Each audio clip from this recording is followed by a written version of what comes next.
1350 caliber guns, 10 men. The B-17 Flying Fortress promised invincibility.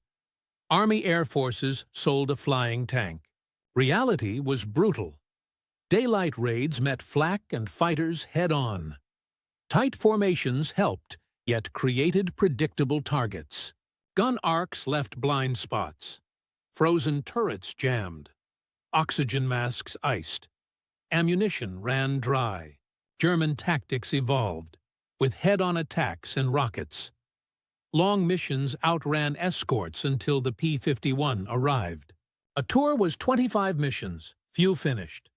Between 1942 and 1945, 77% of B-17 crews died, went missing, or were captured.